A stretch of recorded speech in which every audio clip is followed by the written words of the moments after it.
fisioterapi pada kasus radial medial ulnar 4. Selamat menyaksikan.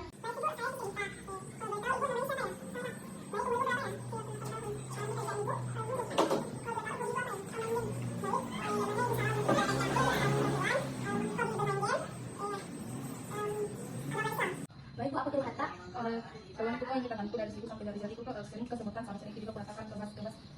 Ternyata itu sama apa kegiatan sehari-hari Kak? Iya, jadi kadang katanya di pekerjaan tuh kayak menulis, tulis, makan dan lain-lain. Sejak kapan Ibu dirasakan? Sejak 1 bulan yang lalu nih, Ibu merasa gerakan tangan Kak? sakit sih kalau digerakan. Kalau Ibu belum bisa gerakan tangan?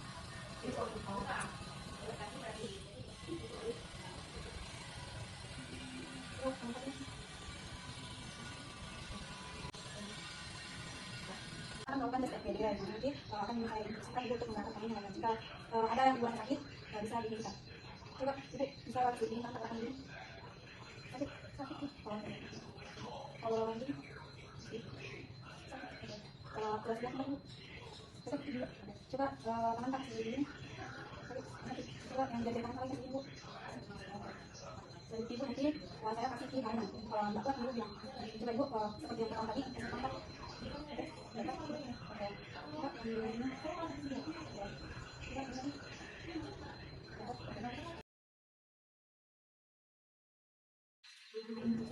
nanti yang belakang sini angkat. Oke, terus sini. Oke, bentar lanjut ke sini. Oke, lanjut ke sini. Oke, sini. Itu kan yang sebelah. Nah, kasih sebentar yang belakang sini. Coba kasih sini lagi Bu. Oke, sakit juga. Coba sini yang ini. Sakit.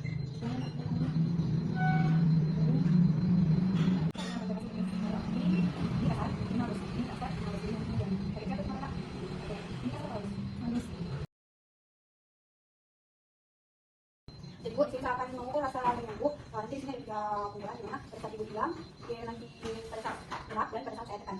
Coba Ibu kalau misalnya dalam keadaan seperti ini, sampai mana Bu? Kalau misal Ibu gerakan seperti tadi, coba Ibu gerakan sampai mana sampai ini? Oke, coba kalau misal saya tekan Bu. Oke, sampai mana sampai ini? Jadi Ibu nanti saya kasih ke kanan. Kalau nggak kuat Ibu bilang. Coba Ibu seperti yang pertama tadi, kasih angkat.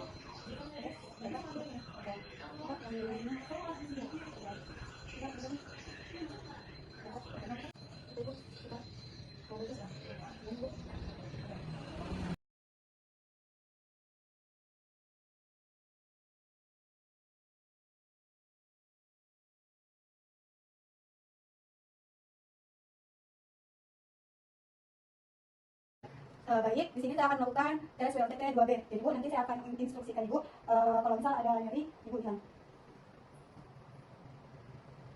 Coba Ibu arahkan kepala Ibu ke sebelah kiri. Ada rasa nyeri? Jadi Ibu, kalau misal saya tekan, kalau ada rasa nyeri atau kram, bilang Ibu. Ada? Tidak.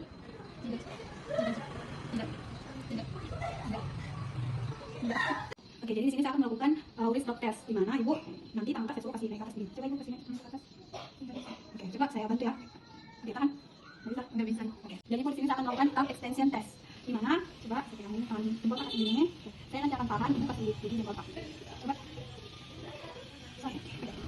Jadi Bu, di sini saya akan melakukan supination test. Nanti saya kasih tangan tak, Ibu putar tangan tak keluar. Coba Ibu. Bisa? Sakit. Oke.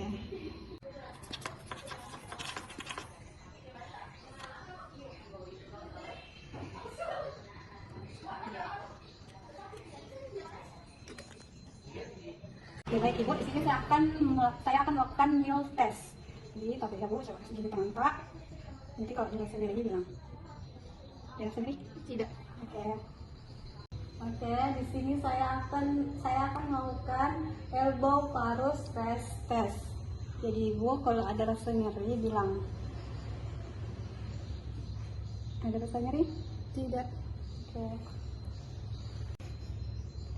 Sini saya akan melakukan radial dan ulnar collateral ligament stress test. Kalau ada rasa nyeri bilang Ibu. Ada 3. Ada 3. oke. Selanjutnya ada ULTT1. Digunakan untuk mengevaluasi sensitivitas, tegangan, struktur, dan adanya kompresi pada flexus brachialis, terutama di syaraf median. Dimulai dengan lengan pasien terlentang, letakkan satu tangan di atas shoulder untuk mencegah elevasi dan depresi, kemudian pegang tangan pasien dengan tangan lainnya. Kemudian abduksikan shoulder hingga 90 derajat. Kemudian fleksi elbow 90 derajat. Rotasikan shoulder ke arah luar atau atas hingga 90 derajat. Supinasikan lengan bawah dan ekstensikan wrist dan hand. Topang lengan atas pasien dengan paha terapis, kemudian dengan lembut, ekstensikan elbow tanpa mencegah posisi sendi lainnya. Suruh pasien fleksikan kepala ke arah kontralateral. Tes positif ditandai dengan nyeri. Jadi selanjutnya ada ULTT 2A, digunakan untuk mengevaluasi sensitivitas, tegangan, struktur, dan adanya kompresi pada flexus brachialis, terutama di syaraf median. Tes ini dilakukan dengan cara paha terapis, menekan dengan lembut bagian shoulder pasien, lalu ekstensikan elbow dengan rotasi eksternal ke bidang frontal, ekstensikan wrist, dan dapat ditambahkan dengan abduksi shoulder. Tes ini positif bila ditandai dengan nyeri. Jadi selanjutnya ada elbow flexion test. Untuk mengetes adanya cubital tunnel syndrome, pasien duduk atau berdiri dengan lengan pasien dalam posisi anatomi. Ibu bisa kita angkat tangan tak begini. Jadi elbow fleksi maksimal wrist diekstensikan dalam tahap selama 3 menit. Positif jika terjadi rasa sakit, kesemutan, dan mati rasa di sepanjang distribisi saraf ulnaris. Jadi selanjutnya ada tunnel test, mengetes GTS dan Guyon tunnel syndrome. Untuk tes ini fisioterapis mengetuk bagian karpal tunas pasien. Ibu boleh saya cek dulu tangan Pak. Kalau saya ketuk di sini sakit tidak? Sakit. Positif jika pasien mengalami kesemutan pada ibu jari, telunjuk, jari tengah, dan separuh lateral jari. Untuk Guyon tunnel syndrome diketukkan Guyon kanal jika positif pasien merasa kesemutan. Jadi selanjutnya ada Froment sign test. Nah, tes ini itu untuk mengetes kekuatan adduktor politis ibu jari yang tersyarafi oleh syaraf ulnaris. Untuk mengujinya, pasien seperti ini. Kemudian ada kertas, kita suruh pasien untuk menjepit kertas ini menggunakan ibu jari. Tadi. Nah, nanti saya tarik nabuk, kita tahan. Nah, jadi pasien ini positif yang dimana ibu jarinya itu dia mengalami kelemahan di adduktor pollicis. Jadi selanjutnya ada Allen test. Nah, ini itu dia menguji apakah ada suplai peredaran darah di tangan. Untuk melakukan tes ini, pasien diminta untuk membuka dan menutup tangan beberapa kali secepat mungkin. Lalu meremas tangan dengan erat. Kemudian kompres bagian arteri radial dan pulmonaris dengan jari cetratif. Pegang dengan cepat, kemudian minta pasien untuk membuka tangan dan melepaskan kompresi pada arteri. Lakukan secara bergantian, kemudian kita bandingkan kanan dan kiri. Untuk tesnya, buka tangan, buka tutup dengan cepat.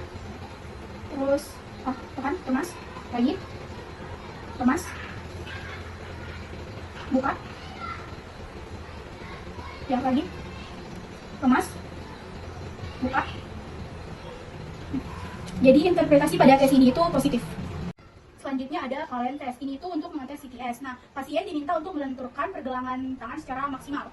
Lenturkan kayak gini. Kemudian pasien disuruh untuk menyatukan kedua punggung tangan selama 1 menit seperti ini. Apa yang kita rasa? Sakit dan kesemutan. Tes positif bila pasien mengalami nyeri dan kesemutan pada pergelangan tangannya. Baik, selanjutnya ada reverse Allen test. Nah, tes ini sama seperti sebelumnya atau sama seperti Allen test. Jadi pasien itu sama untuk menentukan tangan terlebih dahulu. Kemudian dia itu disatukannya seperti ini. Seperti ini. Sehingga menyebabkan ekstensi pergelangan tangan bilateral. Tes positif jika terdapat parestesia pada distribusi syaraf medius. Selanjutnya ada pressure test. Nah, ini itu yang pertama kita menekan nervus medius di terowongan karpal dengan menggunakan ibu jari. Bila dalam kurun waktu 120 detik timbul gejala seperti CTS, tes ini menyokong diagnosis seperti ini. Kita menekan pada terowongan karpal dengan menggunakan kedua ibu jari. Apakah sakit? Interpretasi pada tes ini itu dia positif.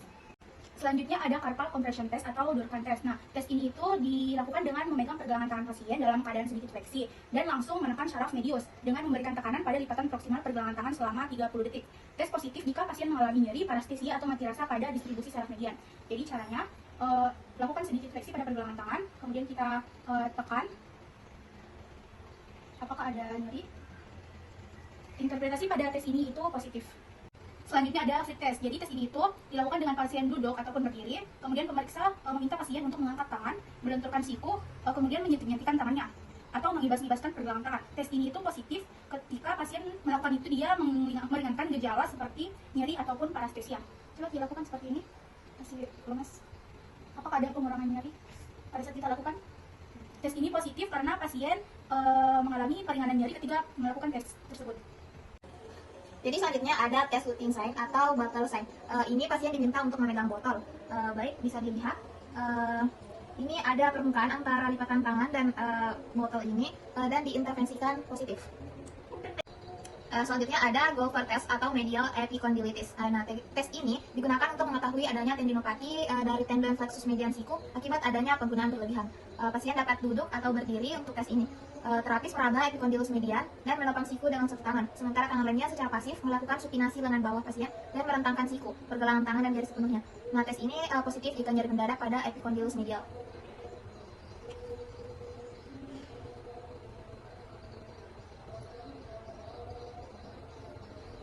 Ada nyerinya, Bu? Selanjutnya ada scaphoid shift test. Nah, ini itu untuk menilai ketidakstabilan scaphoid. Untuk melakukan tes ini, pasien dalam posisi duduk dengan siku ditopang pada meja dan menghadap pemeriksa. Fiksasi radius pasien dengan satu tangan dan berikan tekanan pada tonjolan palmar scaphoid dengan ibu jari ke arah punggung dan tangan lainnya memegang metakarpal pasien dari sisi ulnaris. Mulai deviasi ulnaris dan sedikit ekstensi. Kemudian gerakan pergelangan tangan ke deviasi radial dan sedikit fleksi, tetap menekan scaphoid. Karena scaphoid ingin bergerak ke posisi fleksi dengan deviasi radial, dengan ibu jari tetap menekan scaphoid. Lepaskan tekanan pada scaphoid dan identifikasi apakah ada bunyi klik. Jika terdapat klik, ditunjukkan adanya subluxasi pada tulang scaphoid. Pada tes ini hasilnya negatif karena tidak terdapat bunyi klik. Nah, selanjutnya ada PIMS grip test. Nah, tes ini merupakan tes genggaman cubitan, juga dikenal sebagai tanda oke. Digunakan untuk menguji kompresi cabang saraf medianus. Pasien harus diinstruksikan untuk mendekatkan ujung jari telunjuk ke ibu jari. Tes ini positif jika pasien tidak mampu melakukan tes ini. Baik, Ibu bisa ikuti begini. Jadi interpretasinya itu positif karena tidak mampu melakukan tes ini. Nah, yang terakhir ada retinacular ligament test. Tes ini dikenal juga dengan Harman-Sanford test. Digunakan untuk memeriksa thickness, pengendekan atau penurunan elastisitas ligamen retinacular. Tes ini digunakan untuk memeriksa struktur di sekitar sendi interphalangeal proximal. Untuk posisi pasien merupakan posisi duduk. Kemudian sendi interphalangeal proximal ditahan pada posisi netral, sedangkan sendi interphalangeal distal difleksikan oleh pemeriksa. Jika sendi interphalangeal distal tidak fleksi, ligamen retibakular atau kapsul interphalangeal proximal akan tegang. Jika sendi interphalangeal proximal terfleksi dan sendi interphalangeal distal mudah terfleksi, ligamen retinacular kencang. Selama tes, pasien tetap pasif dan tidak melakukan gerakan aktif. Jadi ada telunjuk. Nah, ini interpretasinya positif. Nah, tes selanjutnya yaitu ada Tangle Sight. Nah, Tangle Sight ini digunakan untuk mendeteksi adanya gerakan saraf ulnar. Nah, pertama-tama tangan pasien itu difleksikan, lalu kita mengetuk-ngetuk pada area fossa cubital medial. Nah, jika pasien merasakan parestesia sepanjang aspek medial lengan bawah, maka itu positif. Selanjutnya ada ULTT3, digunakan untuk mengevaluasi sensitivitas, tegangan struktur, dan adanya kompresi pada plexus brachialis, terutama di saraf ulnar. Untuk tes ini, terapis berdiri menyamping ke pasien dengan lengan pasien tertumpu pada paha terapis. Tangan terapis memfiksasikan bahu mencegah elevasi. Lalu, terapkan ekstensi pergelangan tangan dan pronasi lengan bawah, diikuti dengan fleksi elbow dan rotasi eksternal, glenohumeral. Jika perlu, tambahkan abduksi glenohumeral. Jadi Ibu selanjutnya itu ada yang namanya Balance test. Jadi Ibu benturkan dulu tangan Kak, lalu dirapatkan. Nah, interpretasinya itu positif ditandai dengan kesemutan pada setengah jari 4 dan jari kelima. Tes selanjutnya yaitu Wartenberg Sight. Wartenberg Sight ini adalah tes yang digunakan untuk menilai integritas persarafan motorik intrinsik pada tangan pada kasus dugaan neuropati ulnaris, namun tidak menentukan lokasi kompresi. Nah, jadi Ibu bisa kita beginikan angka.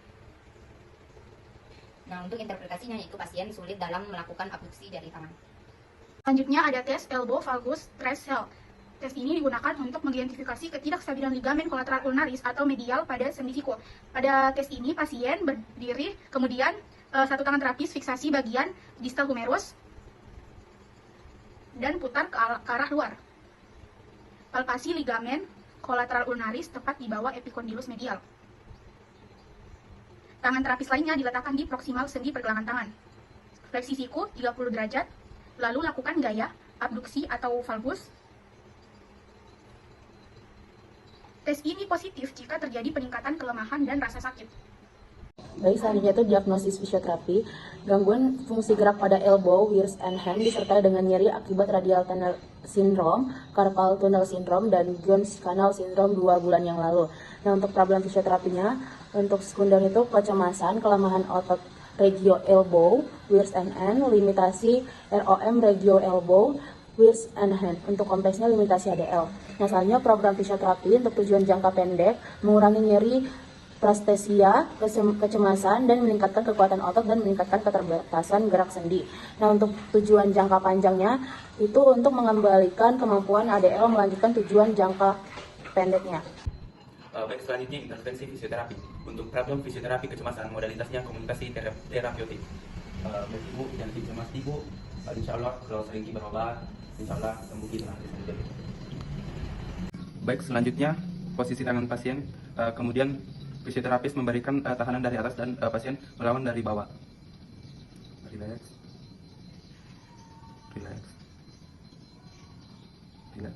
Gerakan ini dilakukan sebanyak 8 kali hitungan, 3 kali repetisi. Posisi yang selanjutnya yaitu seperti ini, masih dengan fleksi jari-jari pasien. Kemudian fisioterapis memberikan tahanan dari arah atas dan pasien melawan dari arah bawah. Relax.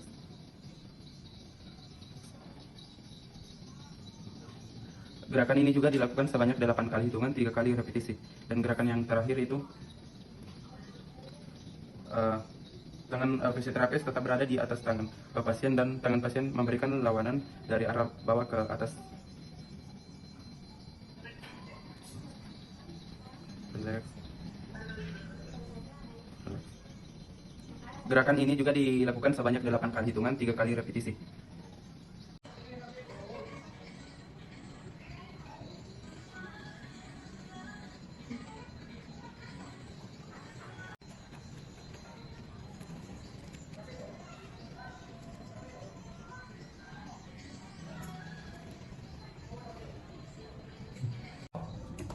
Baik, selanjutnya tahan lawan kiri tangan putih ibu.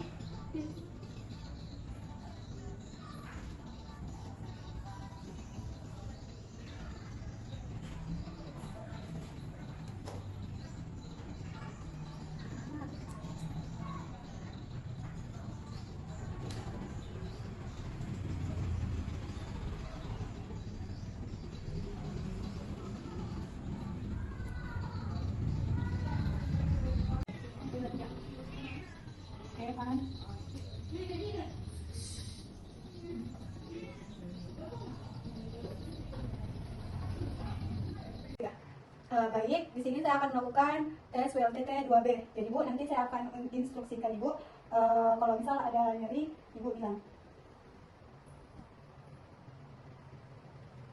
Coba Ibu arahkan kepala Ibu ke sebelah kiri. Ada rasa nyeri? Baik, selanjutnya mobilisasi nervus radial. Yang pertama itu ada mobilisasi radioulnar proximal. 3 kali repetisi. Dan yang kedua itu ada mobilisasi radioulnar distal sebanyak 3 kali repetisi. Dan yang terakhir itu ada mobilisasi radiokarpal sebanyak 3 kali repetisi. Selanjutnya ada ULTT 3, digunakan untuk mengevaluasi sensitivitas, tegangan, struktur, dan adanya kompresi pada plexus brachialis, terutama di saraf ulnar. Untuk tes ini, terapis berdiri menyamping ke pasien dengan lengan pasien tertumpu pada paha terapis. Tangan terapis memfiksasikan bahu mencegah elevasi. Lalu, terapkan ekstensi pergelangan tangan dan pronasi lengan bawah, diikuti dengan fleksi elbow dan rotasi eksternal, glenohumeral. Jika perlu, tambahkan abduksi glenohumeral.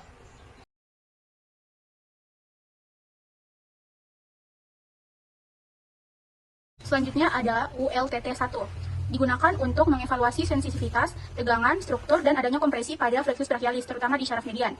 Dimulai dengan lengan pasien terlentang, letakkan satu tangan di atas shoulder untuk mencegah elevasi dan depresi, kemudian pegang tangan pasien dengan tangan lainnya. Kemudian abduksikan shoulder hingga 90 derajat. Kemudian fleksi elbow 90 derajat. Rotasikan shoulder ke arah luar atau atas hingga 90 derajat.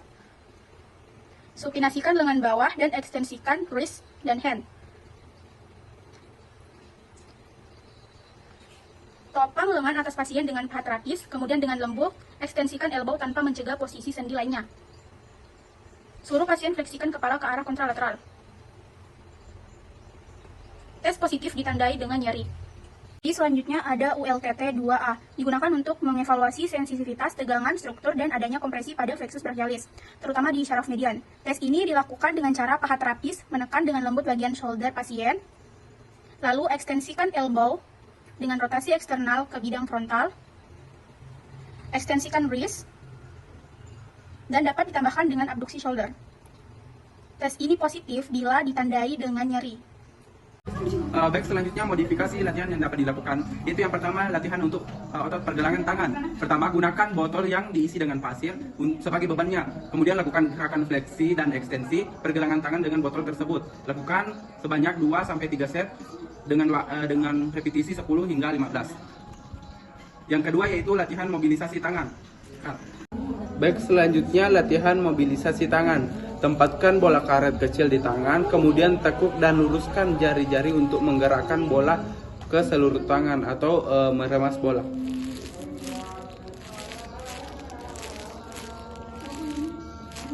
Lakukan selama 5 hingga 10 menit.